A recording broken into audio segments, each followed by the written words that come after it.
Buenas tardes, queridos televidentes de TV1. Damos comienzo hoy a la séptima entrega, si no tengo enumerado, o sexta entrega, de nuestras conversaciones acerca de filosofía política como punto de partida, como perspectiva crítica del proceso de la cuarta revolución industrial, que es la forma específica del globalismo. El título de hoy está impuesto por la realidad que vivimos en el día a día. Desde la última entrega hasta hoy tuvimos en el correr de esos días la elección del sucesor de Jorge Mario Bergoglio. Y allí se han suscitado algunas controversias entre sectores progresistas y neoconservadores. Veremos un poco de qué se trata, no en el marco de esa discusión, sino desde el punto de vista que lo venimos haciendo, vale decir, desde la filosofía política y desde el rigor propio del pensamiento filosófico. ¿Qué significado podemos atribuirle a este título y a un subtítulo que acomodé allí debajo? A ver, ¿de qué se trata esto de preguntarse si Prevost es verdaderamente el sucesor de Bergoglio o algo más que eso? Y la segunda, ya en concreto, ¿qué tipo de universalismo postula Roberto Francisco Prevost? Esta es la cuestión planteada para el día de hoy, porque tiene directa pertinencia con el desarrollo de la guerra que vivimos, la Tercera Guerra Mundial, que se llama Cuarta Revolución Industrial. En esto quiero subrayar el carácter integral de los procesos a los que asistimos. No estamos hablando de una guerra propiamente al uso militar que conocíamos, sino la integralidad de procedimientos, de estrategias disruptivas que reciben el nombre de Tercera Guerra Mundial y cuya finalidad es el cambio completo del orden de la naturaleza, la alteración, por no decir la inversión concreta del orden de la naturaleza, la sustitución de la creación de Dios por la creación humana. Esta es la guerra que está ya encaminada. No necesariamente hay que esperar al estallido de conflictos, sean de naturaleza nuclear, de naturaleza convencional. La guerra ya está en marcha. En ese sentido, veamos de qué se trata entonces. Para esto, yo les pediría aceptar provisoriamente, podrán ustedes revisarlo con mis conclusiones, pero digo aceptar provisoriamente algunas premisas de partida, 3 premisas de partida, para poder comprender bien mi desarrollo del día de hoy. La primera premisa es una premisa que corresponde al campo de la metafísica. Sostengo, por tanto, la primacía del ser sobre el pensar, la primacía del ser respecto del pensar. Me refiero en esto, en esta tesis, en este enunciado, a la completa inversión en 180 grados del famoso postulado cartesiano, pienso, luego existo. En mi afirmación de raíz tomista, porque existo, pienso, pero existo en cuanto criatura de Dios y pienso porque poseo la facultad del intelecto participada por Dios en el mismo instante de mi propia creación como persona humana. Primacía del ser, entonces, respecto del pensar. Vengo reflexionando sobre esa trilogía, ser, pensar y el ser de las cosas, como horizonte del pensamiento. Pero si quieren llevarlo ustedes para contextualizarlo mejor a una perfecta trilogía circular, que es el caso de la Cuarta Revolución Industrial, Dios que se piensa a sí mismo engendra al Hijo, y una vez el Hijo engendrado, el amor del Padre respecto del Hijo y del Hijo respecto del Padre, ello configura el Espíritu Santo, 3 personas distintas y un solo Dios verdadero. Esa es la circularidad perfecta, ser, pensar y ser, en el más elevado nivel de síntesis, en la Santísima Trinidad. La Cuarta Revolución Industrial invierte esta trilogía para situarla en un pensamiento tecno-maquinista, uso aquí la terminología de Heidegger, en Holzwege, en Sendas Perdidas. Un pensamiento, un cálculo aritmético tecno-maquinista que da lugar precisamente a un hombre tecnológico que se piensa a sí mismo, se recalcula a sí mismo para generar nuevas realidades. Habré de ocuparme de esto en el próximo programa. Digo entonces, la primera premisa para comprender mi tema de hoy es justamente la primacía del ser frente al pensar, la primacía del dato real y luego la reflexión propiamente de la persona humana. El segundo, aceptar que el Concilio Vaticano II es un hecho histórico en la vida de la Iglesia que conmovió, que subvirtió, que operó con la fuerza precisamente disruptiva que se le atribuye hoy a esta cuarta revolución industrial, ya en la década 60, pero sobre los pilares en que se sostiene la Iglesia Católica, una santa, católica y apostólica. Esto es lo que se ha conmovido al punto de haberse configurado hoy algo distinto, puramente humano, que no es la Iglesia Católica.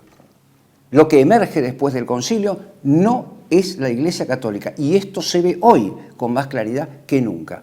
La segunda premisa. ¿Por qué? ¿Por qué esta segunda premisa? Porque el Concilio Vaticano II, es así como diríamos el útero espiritual, a la luz del cual deben comprenderse los significados de los grandes conceptos que voy a enunciar, leyendo, teniendo delante mío, precisamente todas las declaraciones de Francisco Roberto Prevost desde el día 8 de mayo hasta el día de ayer.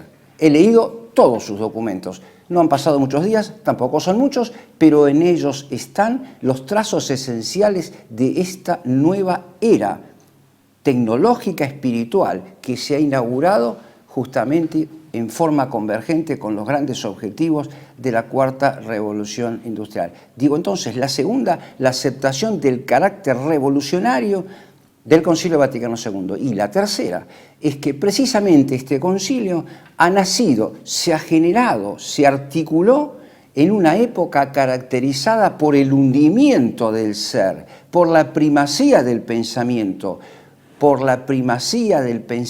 iluminista constructivo, que naturalmente ha dado lugar a una religión puramente humana, diríamos con Nietzsche, demasiado humana.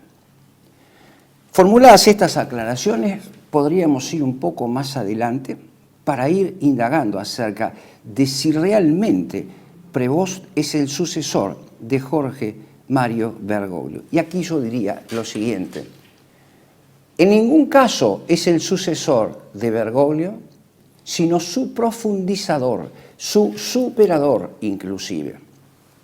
Todo esto está sujeto a comprobación, como lo hago siempre en el desarrollo de mi exposición.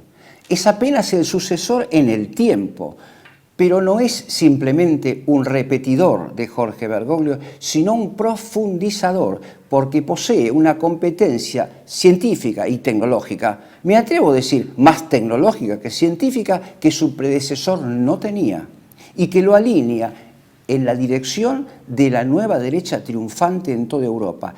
El señor Prevost inaugura una derecha eclesiástica de base tecnológica. Un poco más adelante, se podría decir entonces que esta inauguración de una nueva religiosidad, la sucesión cronológica de Prevost respecto de Bergoglio, merece otro análisis. Pregunta, a saber, ¿es francamente León XIV el sucesor y continuador de León XIII? La respuesta es categórica, absolutamente no. Y la razón es la siguiente: si por algo se caracterizó el pontificado de feliz memoria de León XIII, es por exaltar precisamente la teología de Santo Tomás de Aquino como regla y medida del pensamiento teológico y como obligación de conciencia moral para especialmente los hombres de Iglesia, a los efectos de elaborar esa teología que ilustra nuestra fe y la hace todavía más fuerte delante de Dios. León XIII es el autor de aquella famosa encíclica e incluso que dio lugar a la elaboración, aún abierta, de la famosa edición crítica de las obras de Santo Tomás de Aquino, con obligación que no se cumple desde el concilio hasta hoy menos que nunca, de estudiar precisamente de sus mejores textos la doctrina excluyente de Santo Tomás de Aquino. Digo entonces, no es el sucesor ni tampoco el continuador de Tomás de Aquino, ni menos aún de León XIII, porque el señor Prevost profesa un agustinismo que excluye la integración, la recepción con la doctrina tanto de Alberto Magno con Santo Tomás de Aquino. Y esa exclusión lo conduce peligrosamente hacia una deriva protestante, cuando no rozando con los límites, con las aristas de la teología hebraica. Un poco más adelante podríamos decir también que el pensamiento, ya con estos elementos de juicio, el universalismo, el pensamiento universalista que caracteriza a Roberto Prevost es un pensamiento universalista distinto del universalismo que conocemos, por ejemplo, en La Ciudad de Dios de San Agustín, autor, insisto, de referencia, a cuanto menos en su discurso, en su guión, de Prevost.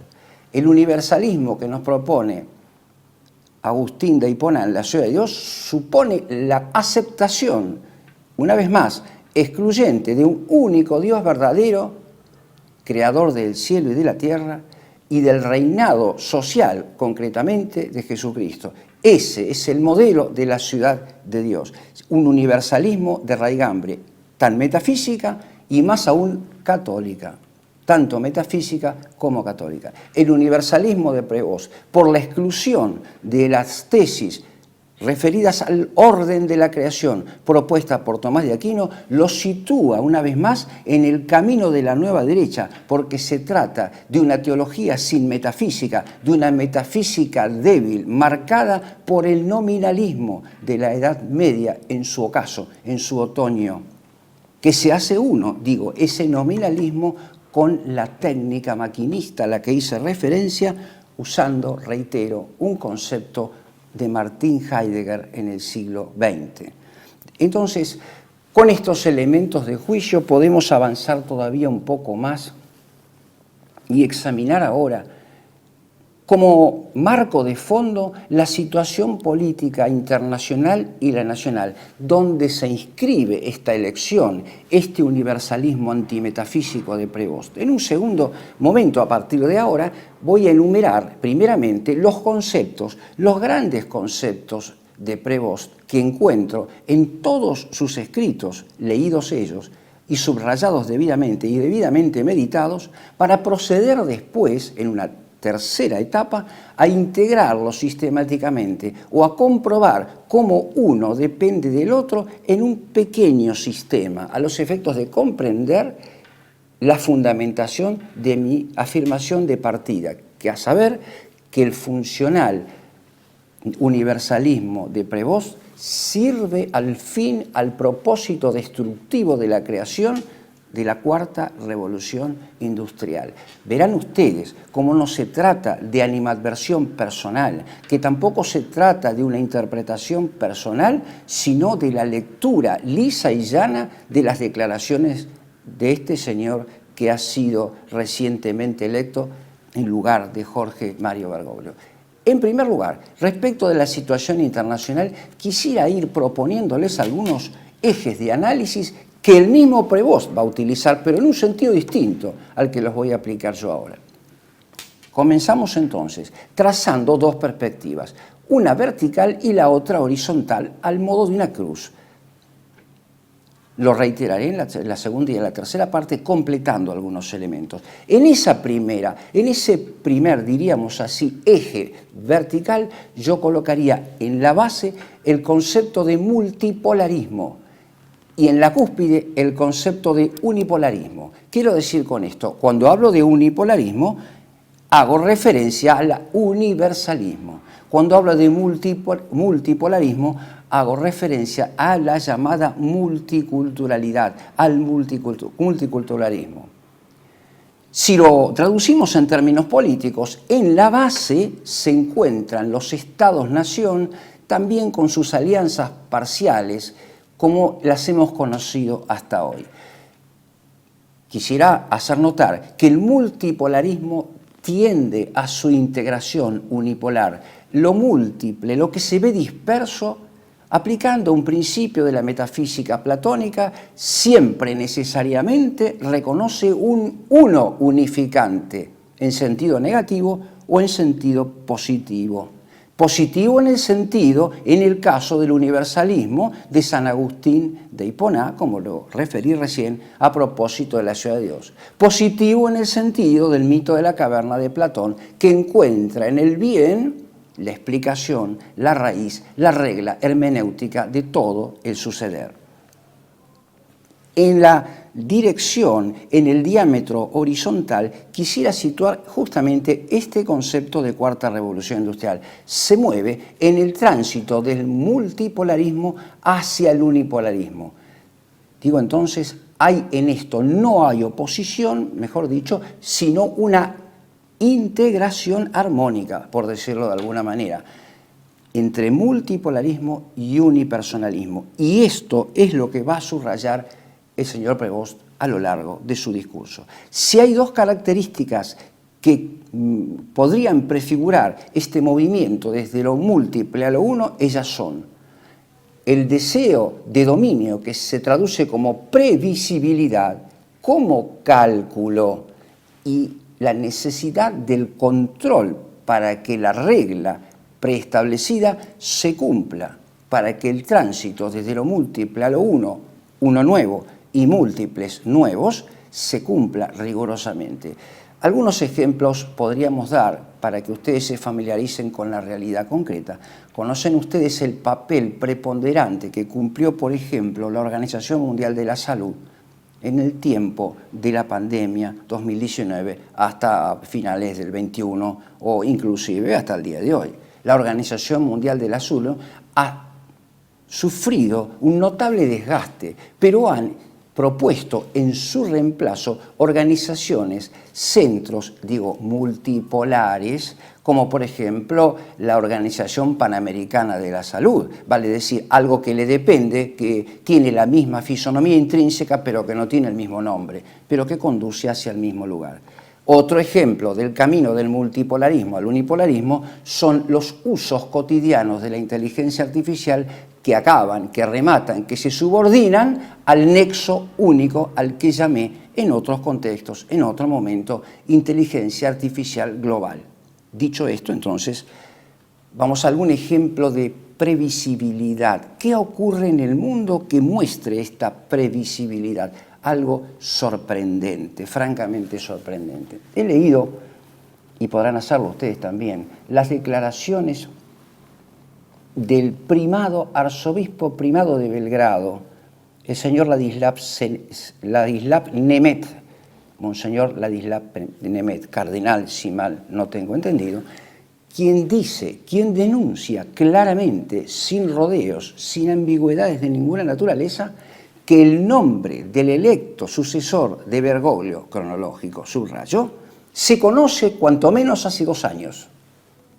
Esto es tremendo, porque entonces aquella esperanza de lo que llaman equivocadamente el pueblo de Dios, pero lo que nosotros debemos llamar la comunidad de los fieles, que es comunidad por su referencia al uno, único necesario, que es Dios uno y trino, no es el pueblo de Dios, sino la comunidad de los creyentes, la comunidad de los bautizados. Digo, esto configuró un escenario payasesco, la gente en la Plaza San Pedro con sus miradas elevadas al cielo en oración, esperando la acción del Espíritu Santo de unos señores, todos ellos inhabilitados canónicamente para elegir y para ser elegidos, porque todos ellos fueron nombrados cardenales cuando Bergoglio ya había incurrido en herejía pertinaz y manifiesta. Me atengo aquí al Código de Derecho Canónico de 1917, no el posterior, porque el posterior ya lo hizo el concilio. Y entonces, ese es algo así como decir que se hizo la trampa, pero también se hizo la ley. Voy al momento en el que el Código de Derecho Canónico hacía circular por sus venas la auténtica fe católica apostólica romana. Allí se prescribe en el canon que acabo de citar, precisamente que el hereje pierde cargo y jurisdicción ipso facto y no puede, por tanto, nombrar a nadie. Pero dejando ese aspecto de lado, dejando esa cuestión que podría merecer otro análisis particularizado, allí se reunieron quienes ya sabían a quién debían elegir. Y notamos también la coincidencia con esta noticia anticipada en las declaraciones de nuestro periodista local, Nelson Castro, quien va a decir antes de la fumata cuál era el nombre del electo. Y parece que cuando se lo preguntan, le preguntan cómo sabía esto, él va a responder porque tenía contactos y seguramente los debe tener y se ve que son muy confiables, de modo que cuanto él dijo era exacto. El electo fue Prevost. ¿Por qué? Porque se trataba de una elección incluso del propio Bergoglio en vida. Se trató de una transición, como si fuera de un cambio de gobierno, de un cambio de gestión, pero una vez producida una elección de la cual lo que llaman ellos el pueblo de Dios no tuvo parte ni arte. Nelson Castro, el periodista de referencia del Vaticano, porque ¿cómo has logrado ese vaticino? Tú ya lo advertiste en directo, cuidado que si esta fumata no sale, saldrá por la tarde y empieza por P y no será Parolín. Cuéntame. Bueno, por supuesto que tuve la suerte de tener una fuente muy buena.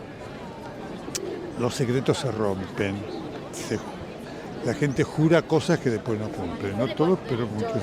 Así que ahí apareció una fuente que tenía un contacto que era muy bueno, que lo habíamos chequeado ya el día anterior que era muy bueno, nos había dado 2 datos muy buenos que después se corroboraron de la primera votación. Así que bueno, ahí tuve que confiar en él, porque ese problema era una única fuente y resultó ser excelente. Cosa que nos pasa a los periodistas. Pero la fuente tan buena que estaba dentro del cónclave.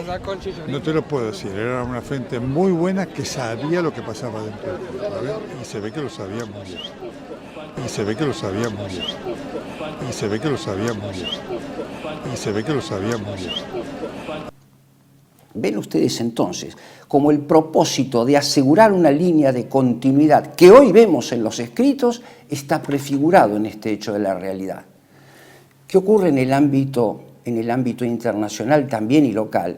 Algo en común, en que ese concepto de previsibilidad está asociado a la idea de recuperación de la confianza. ¿Qué quiero decir con esto? Davos, enero del año 2025, prevé la recuperación de la confianza, la denuncia, la persecución de las noticias falsas que quitan credibilidad al proceso de consolidación de la Cuarta Revolución Industrial. En pocas palabras, la persecución de la disidencia frente a la Cuarta Revolución Industrial. Y esto se está dando en distintos países del mundo a través del control, lo que los brasileros llaman el patrullaje mediático.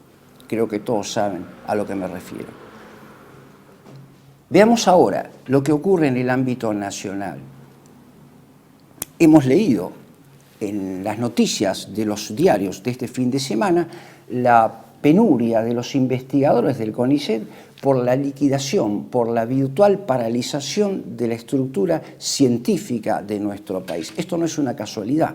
Esto es así, no por un descuido, no por incompetencia, sino porque precisamente se está llevando a cabo la sustitución de la ciencia por la técnica maquinista. Este es el gran tema de varias, no de una, de varias obras de Martin Heidegger.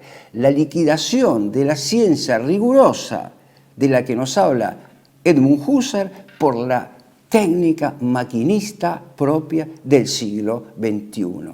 Esto va a tener la mayor importancia en lo que sigamos tratando.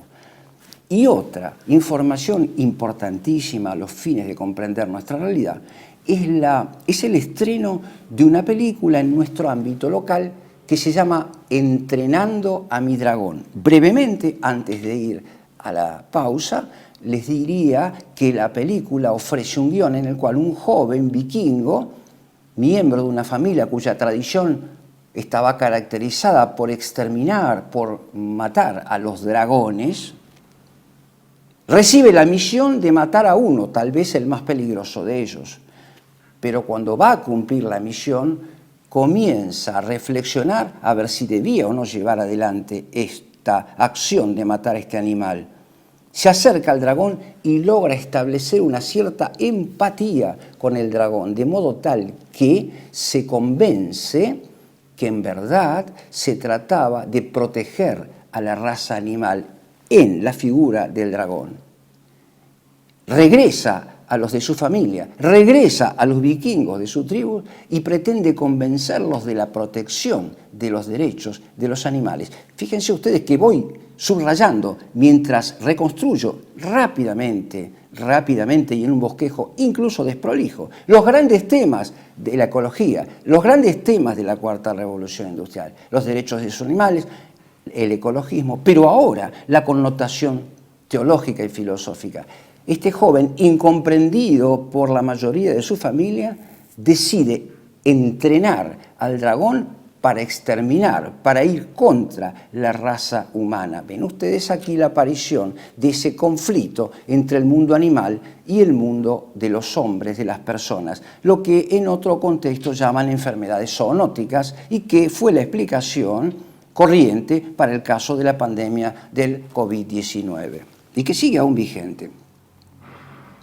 Allí están todos los temas. El señor Prevost recoge esos temas en su guión, veremos que efectivamente sí los recoge. Entrenar al dragón significa ahora, como colofón teológico, entrenar al demonio. El demonio es el dragón es uno con la persona del anticristo, es aquel mismo que vimos emerger de las aguas para colorear la tierra en el video que tuve ocasión de mostrarles en pantalla a propósito de la finalización de los Juegos Olímpicos de Madrid 2024. Hemos configurado entonces las premisas de partida y también el escenario internacional y local. Veremos ahora cómo dentro de este contexto se pueden reconstruir el elenco de conceptos, no todos ellos, los más importantes, cómo funcionan entre ellos para ofrecer al final algunas conclusiones por dramática que resulten. Les propongo entonces una pausa para continuar con nuestro examen. Residencia como en casa es un hogar para adultos mayores habilitado en la ciudad de Buenos Aires, cuyo objetivo es la atención y cuidado de pacientes de la tercera edad. Años de experiencia nos respaldan. Trabajamos con dedicación para cuidar a nuestros abuelos y así ofrecerles la felicidad y comodidad que ellos merecen. Estamos en el barrio Villa Real, Pasaje Francisco Bauzá, 2372, casi esquina Tinogasta. Comunicarse al teléfono 11 50 35 15 25. Residencia para adultos mayores, siempre contigo. Los esperamos.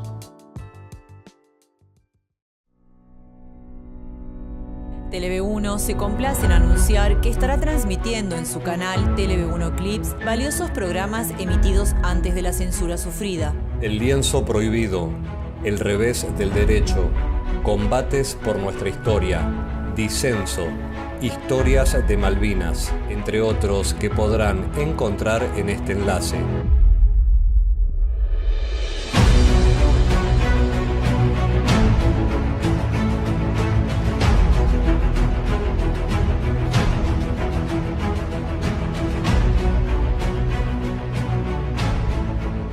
Agradecemos su aprovechamiento y difusión.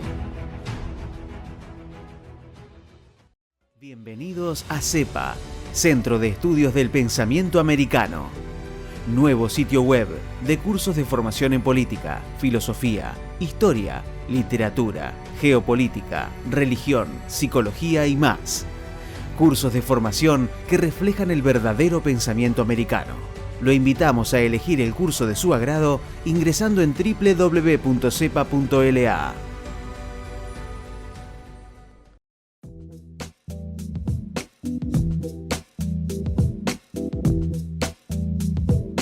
Continuamos entonces la segunda parte de la entrega del día de hoy para examinar entonces esa premisa inicial que les propuse, a saber que el universalismo antimetafísico y de base tecnológica que propugna Prevost, digo entre comillas, el matemático, el teórico de los números, es directamente funcional tanto con la nueva derecha en ascenso en el mundo entero, como con los grandes objetivos de la Cuarta Revolución Industrial, dicho sea de paso, que recorre en su tramo final, en la consolidación de sus objetivos, no el camino de la izquierda tradicional, sino justamente el de la nueva derecha.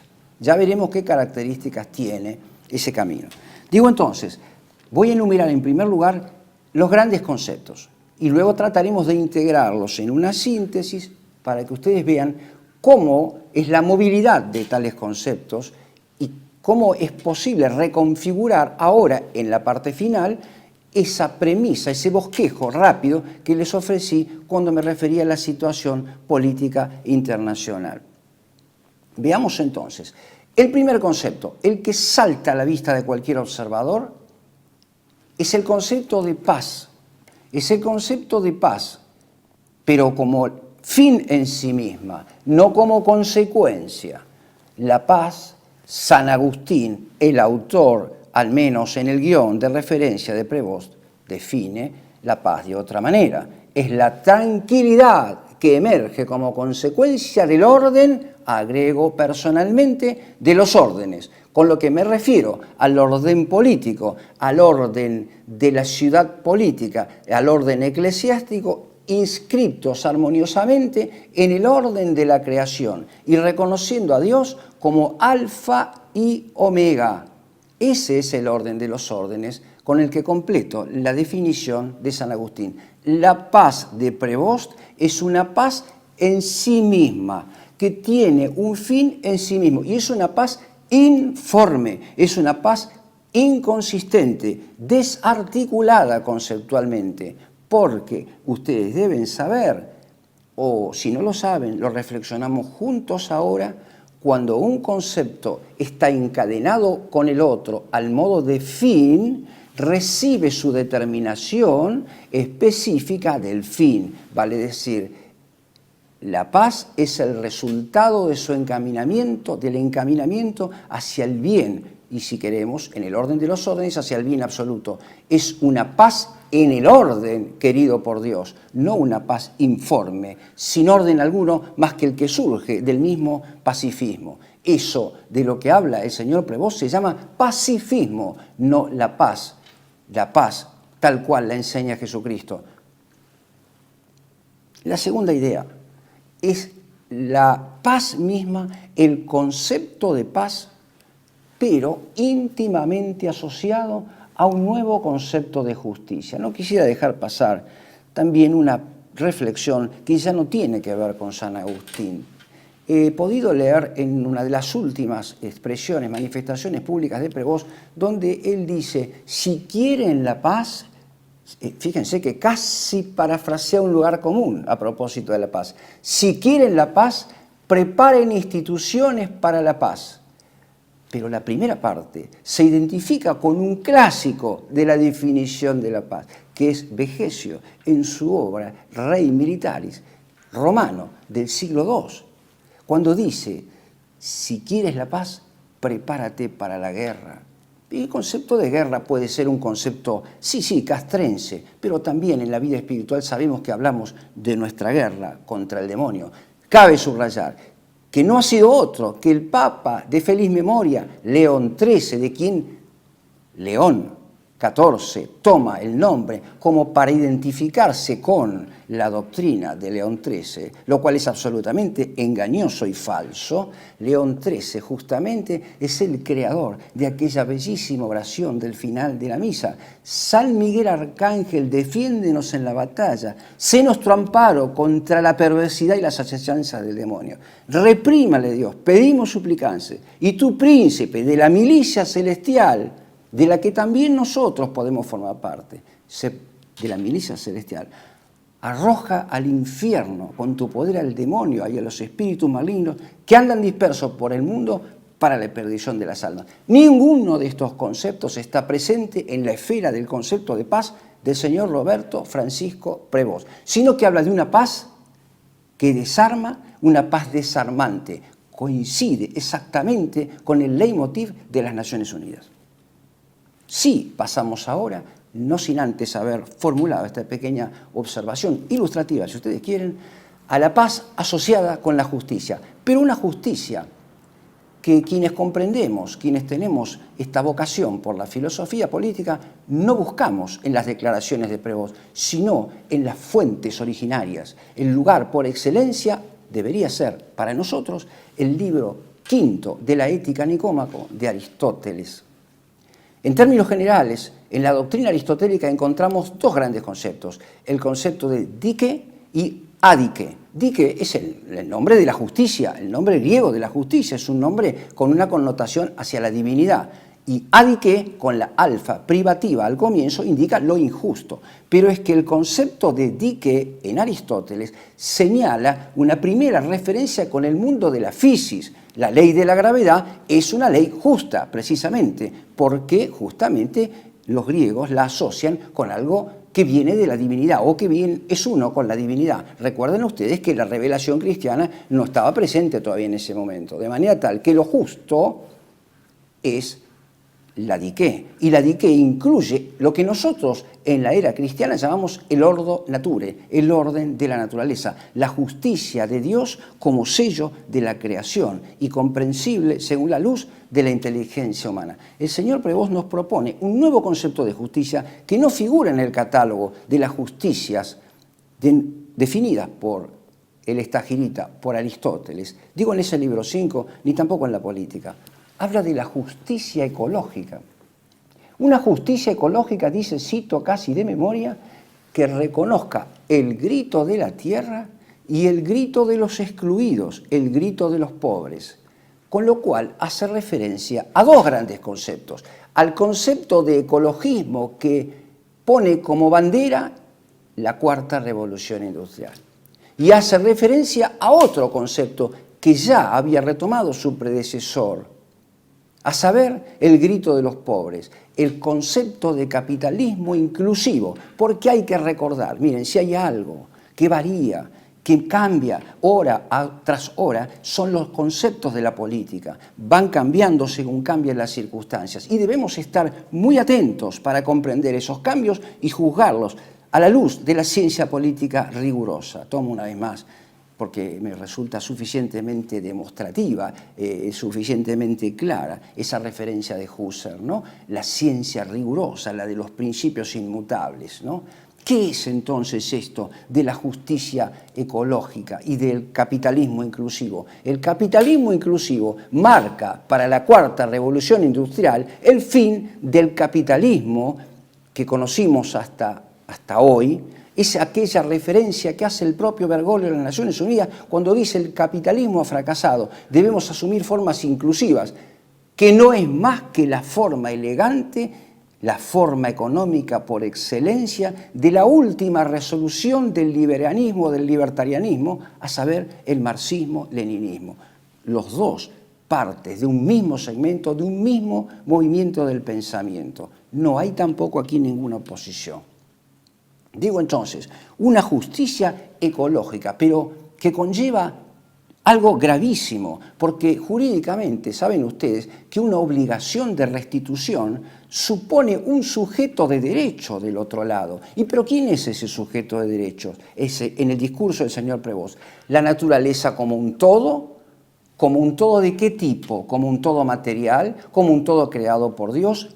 ¿Qué tipo de todo es al que le debemos esta cosa? Nos está hablando de la reclamación del medio ambiente, de la biosfera, que es un tema que hoy toma Bergoglio, Prevost y toda la Academia Provida, nada menos que de Hans Jonas y de Edgar Morin, dos sociólogos y filósofos hebreos que inspiran hoy la teología autodenominada católica y que producen estos señores que parecen no ser francamente católicos, conforme a lo que vengo diciendo. Digo entonces una justicia ecológica y una justicia que implica la redefinición del capitalismo. En una palabra, serás feliz y no tendrás nada. Un poco más adelante, emplea el concepto de ecumenismo, íntimamente asociado a la idea de sinodalidad, sinjodos en griego. Sinjodos quiere decir caminar con, en un nuevo principio. Pero este concepto insisto, en la primacía del ser frente al pensar. Hoy las cosas han cambiado. No se puede hablar como en el Éxodo 3:14, yo soy el camino, la verdad y la vida. Hoy esto ha sido redefinido. Ese nuevo comienzo, ese nuevo principio del caminar por el Jodós, el camino, Éxodo 3:14, supone un nuevo comienzo que se asocia con la sinarquía. Entonces este concepto de ecumenismo, que hace referencia en primer lugar a la igualación, a la mayor de todas las herejías, la igualación de todas las religiones en un mismo pie de igualdad, supone la integración de todas las religiones en un mismo camino, que no es justamente el enunciado en el 3:14 Éxodo, yo soy el camino, la verdad y la vida, que el mismo Dios pronuncia.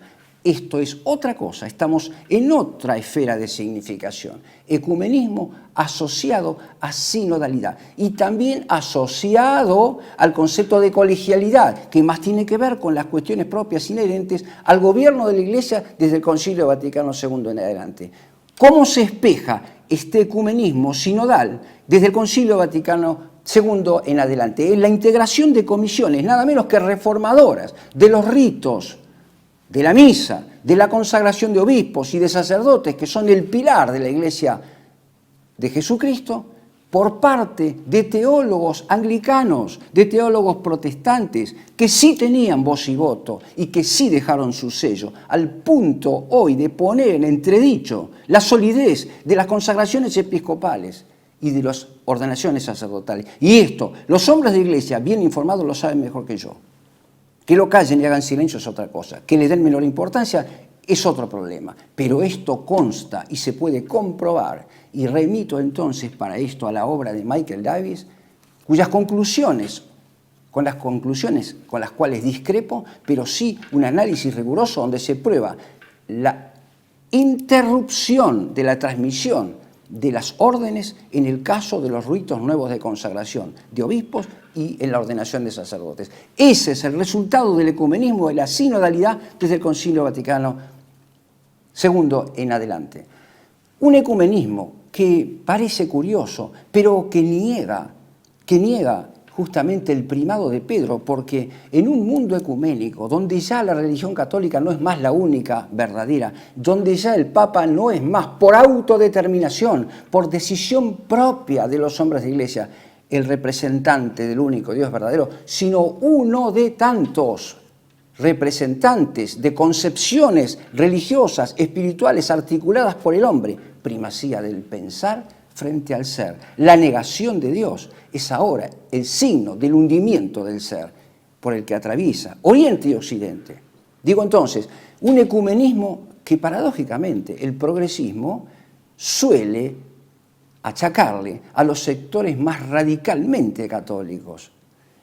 La primacía de Pedro está negada desde el mismo momento en que el sucesor de Bergoglio dice: yo no soy el primo entre todos, sino entre solo los bautizados. Y soy ante todo entre ellos un servidor, no la cúspide de la organización monárquica según fue fundada por Cristo en cabeza de Pedro.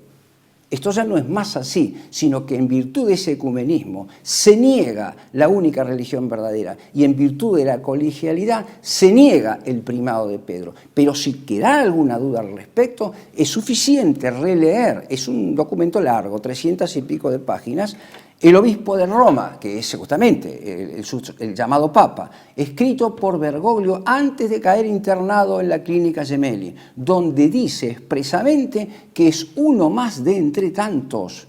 Incluso el llamado pronunciamiento ex cátedra pierde sentido en el marco del ecumenismo. ¿Quién es quién de entre los hombres en respeto de la conciencia personal errada o conciencia recta? ¿Quién es quién para determinar que algo es así y no puede ser de otra manera? Esto pierde consistencia. Es un ecumenismo que lo conduce a Prevost a proponer justamente la condena de cualquier forma de apostolado. Va a decir expresamente el proselitismo, la misma expresión de Bergoglio, es intrínsecamente inmoral. Pero entonces, ¿para quién predican los hombres de Iglesia? Para los bautizados. Pero entonces se niega aquí otra verdad de la fe católica. Fides ex audito. ¿Cómo van a comprender la buena nueva, lo que sirve para la salvación de sus almas, los infieles? El mayor acto de misericordia, Santo Tomás de Aquino, cito, consiste en llevar a los que viven en la penumbra del error a la luz de la verdad. Y para esto es necesario el apostolado católico, que aprendimos de nuestros santos y de los padres de la Iglesia, aunque en esto vaya hasta la efusión de la última gota de sangre. Esto está negado en una concepción, en una forma mentis en donde priva la primacía del pensar frente al ser. Es un ecumenismo que pone de manifiesto el señor Prevost en la carta dirigida al rabino en Roma, Noam Merens, cuando le dice: nos acercamos a un diálogo en la orientación de la Declaración de la Libertad Religiosa del Concilio Vaticano II y de Nostra Aetate, que revisa el proceso de crucifixión de Cristo y releva de toda responsabilidad al pueblo judío. Esto lo pueden leer ustedes, está escrito precisamente en Nostra Aetate, pero la otra es peor aún todavía, porque es la Declaración de la Libertad Religiosa, donde, reconociendo la altísima dignidad de la conciencia autónoma de raigambre kantiana, le otorga al hombre la potestad de elegir un Dios a la medida, un Dios a diseño, un Dios a la carta. Esto es lo que está proponiendo este hombre como base de este ecumenismo. Propone también no solo el abandono del primado de Pedro, sino también la crítica a cualquier apostolado, sino también la redefinición del sensu fidei que recibimos con el bautismo, el sentido de la fe, aquello que debemos tener en el sentido común para saber a primera vista, como en un juicio de la sindéresis, qué va o no de acuerdo con la fe de los apóstoles, es redefinido de conformidad con las interpretaciones que derivan de la inculturalización, concepto que toma de Karol Wojtyla. La inculturalidad es algo que redefine las cosas desde abajo hacia arriba y respeta formas emergentes de los cultos indígenas, de Amazonas, de esos lugares donde no llegó la noticia de la fe. Por eso la iglesia bergogliana y también la de Prevost no es una iglesia mater et magistra, sino la iglesia de la escucha, dispuesta no a juzgar según la ley de Dios, sino a ser juzgada según la ley del mundo. Estamos en presencia prácticamente de ministros del anticristo, conforme lo que ustedes ven, según lo que voy diciendo. Articulados este elenco de conceptos que podrían continuar, voy a pasar ahora, ya acercándome un poco más al final, a articularlos dentro también de una circularidad. Recordarán ustedes que en la primera parte les propuse dos ejes, uno vertical y el otro horizontal. Bueno, en el vertical pondría entonces ahora justamente a Dios y al anticristo abajo, y pondría en el eje horizontal el movimiento ecuménico, que es el que le da sentido al diálogo interreligioso, a la vida espiritual, al más alto nivel de síntesis del hombre político planetario al que nos estamos refiriendo. Veamos ahora, una vez más en la figura de la circularidad, el concepto de biosfera. Va a decir Prevost que el mundo, que la creación vive una policrisis. Vean ustedes qué blasfemia tan grande, porque hablar de policrisis, dicho sea de paso, es un concepto tomado una vez más de Edgar Morin. Pero hablar de una crisis en la biosfera es como responsabilizar a Dios porque la ley natural se le fue de las manos. Este es el caso de la Cuarta Revolución Industrial, que pretende subsanar nada más ni nada menos que el registro del pecado original, alargar la vida, evitar las enfermedades, evitar el sufrimiento. Es una completa inversión, obra, del anticristo, en la redefinición sutil de estos conceptos.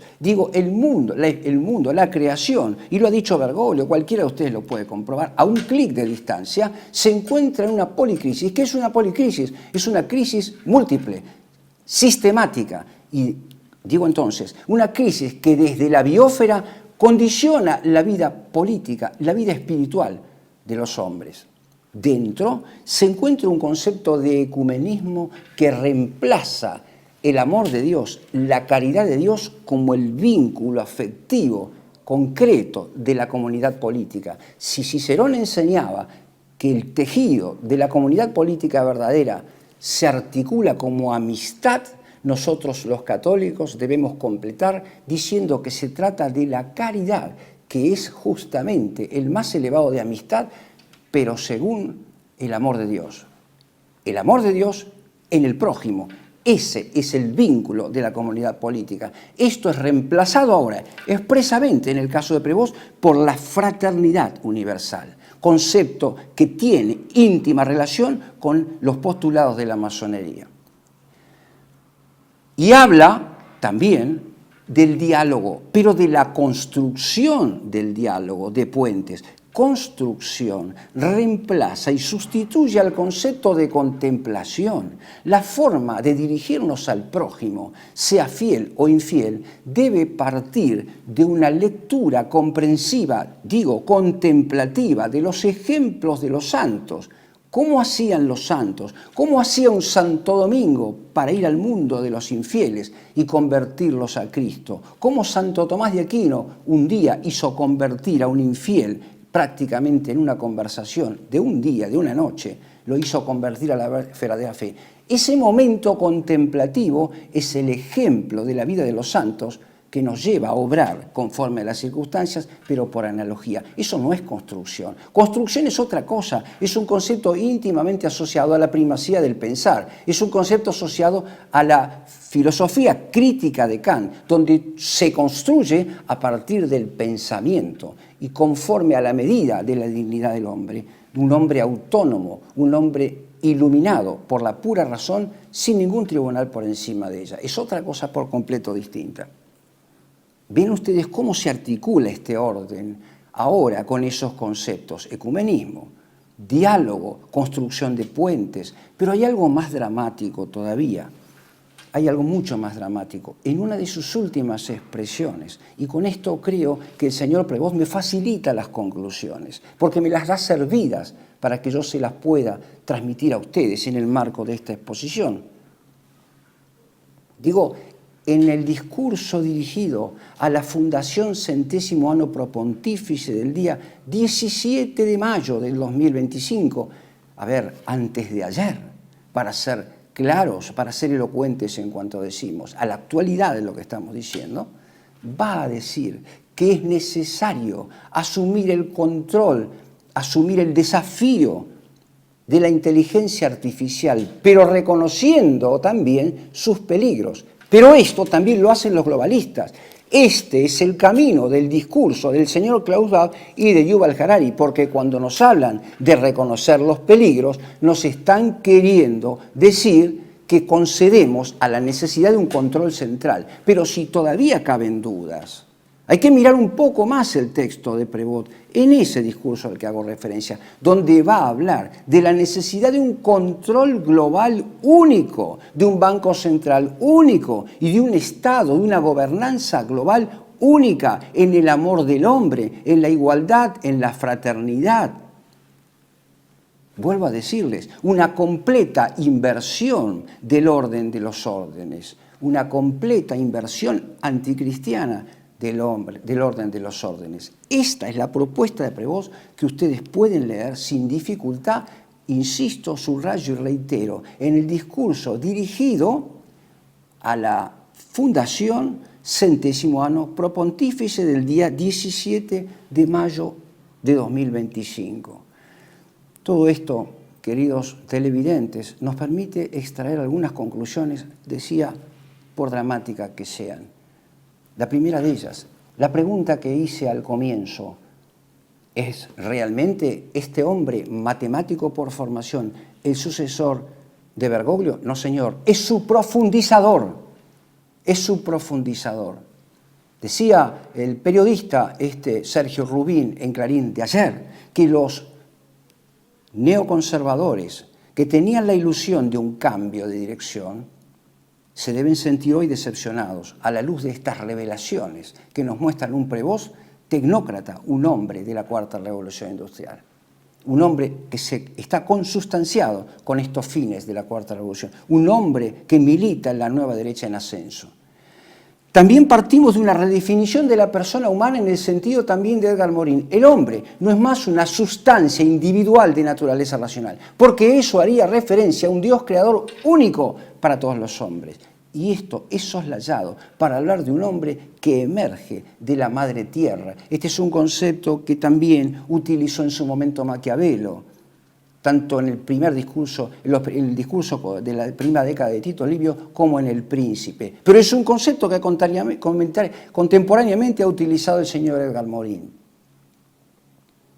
Va a redefinir la persona humana autónoma a la que me referí recién, hace un momento.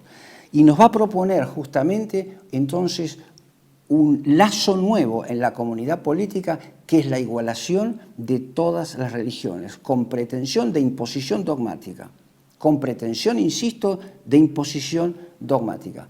Me permite concluir esto, en suma, que el electo el día 8 de mayo de 2025 no es el sucesor auténtico de San Pedro, sino un general militante en el comando de la Cuarta Revolución Industrial. Es exactamente este el lenguaje de un hombre de formación matemática, sin metafísica, no un simple matemático en el sentido del segundo grado de abstracción, sino de una matemática formante de la realidad, estructurante de la realidad, que lo asemeja, como dije, mucho más a las aristas de la teología hebrea, al Dios del universo, del cual es verdaderamente pontífice por derecho propio, al Dios del universo visible, que la Iglesia, el rito nuevo, el rito conciliar, reza en el ofertorio. Señor Dios del universo, Dios es mucho más que eso. Dios es el creador y el único capaz de revivir un muerto, de curar un leproso, de sanar a un ciego. Dios es el que hace milagros, es una persona humana divina, es una unión hipostática superlativa que no se identifica con el Dios primer motor de un mecanismo, objeto de control. De esto se nos está hablando en el caso de la prédica de Prevost y de la Cuarta Revolución Industrial. Fíjense ustedes, para cerrar, esta redefinición maravillosa del espíritu de Occidente que va a ser la señora Ursula von der Leyen, referente, según las palabras de Klaus Schwab, de la quinta esencia de la Cuarta Revolución Industrial. Hacia esto vamos. Comprenderán ustedes por qué entonces la alineación franca de nuestro gobierno argentino precisamente con ese paradigma espiritual.